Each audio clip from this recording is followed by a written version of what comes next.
Welcome. This is our third edition of Educational Leadership for School Librarians. And today we're going to be talking about two areas that kind of overlap. And we're going to go to the college and career ready and counseling. But if you are joining us for the first time, you can see our other two presentations here under the Administration and Leadership for Student Educational Services for School Librarians. So we have our previous two sessions already recorded, and you can go back and listen to those or view the transcript. All right, so today we're going to go to college and career ready. This time I left the breadcrumbs on so you can quickly click on any of the areas. But today I'm going to take you back to the main page. And we're really only going to focus on two areas today. We're going to focus on the support that librarians can provide for school or for college and career readiness, and the areas of growth or the mistakes that sometimes happen. So I'm going to click on support, and we're going to take a look at what ways school librarians can support for college and career readiness. So here are four areas that I give you suggestions to how you can support the school, your campus with college and career readiness. One is through resources, and this does not matter whether you're elementary or middle school or high school. These four things can work in every level. So resources, we have digital resources, and I've shared an example here with you of the webpage of the Keller Learning Commons and different areas that you can support with resources. Also, nonfiction, you can look at improving your nonfiction collection and working with your teachers, because according to the National Assessment of Educational Progress, they call for a shift to an increasing amount of nonfiction that will help your students. The third area is STEM. That stands for science, technology, engineering, and math. And you can see from the previous of who is served by college and career ready, by providing STEM activities in your library, this will also help with helping those students prepare for either a college or a career. And it is especially important to get our girls involved in STEM while they're in elementary and middle school, so they have those options available to them. And of course, the makerspace. This allows for exploration. This is an area of the library that's set aside for making and creating.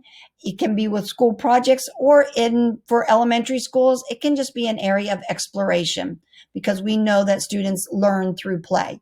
So this will give you the ways that you can support as a school librarian for college and career readiness. Now, you can go back to the main page of college and career readiness and click on mistakes, or you can just follow the breadcrumbs down to the mistakes.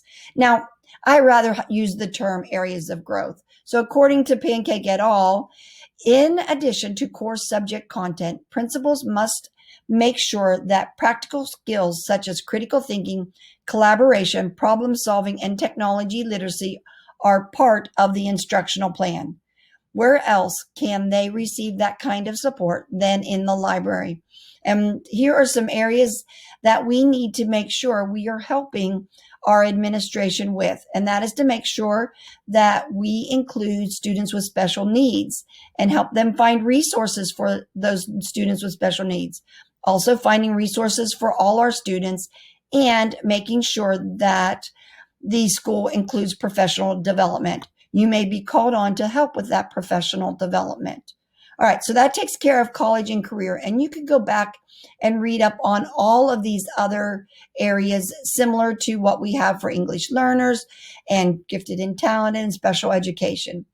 So now we're going to move over to counseling, which is very similar, or has some overlap, should I say, with college and career readiness. And everybody, if I were to click on who is served, everybody is served by the counseling services. And this is just an example of the counseling service webpage in Keller ISD. And you can click on it and we'll take you to their webpage.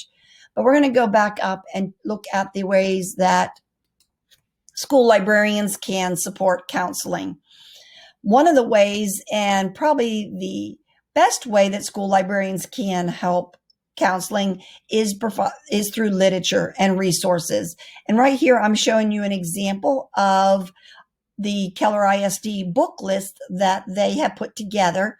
And for each one of these books, they provide lesson plans that in ways that you can use these books, but also they include what Castle standard it is under. And so the Castle standards are self-awareness, self-management, social awareness, relationship skills, and responsible decision making.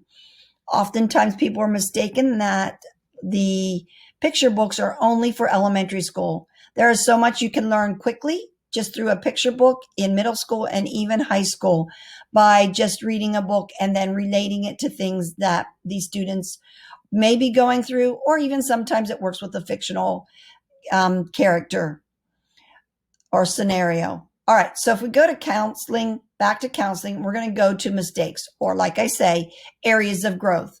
Now, one of the areas of growth in counseling is the area serving economically disadvantaged students. They may need more services, but are less likely to ask for those services or advocate for their services.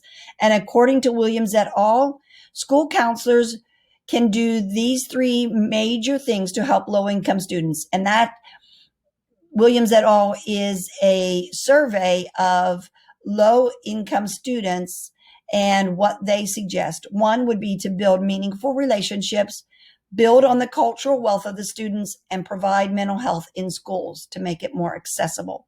So those were the two areas we were talking about today, just college and career ready and counseling. Take a moment and go back through and click through each of these areas to learn more about these areas so you are familiar and you can help serve your school better.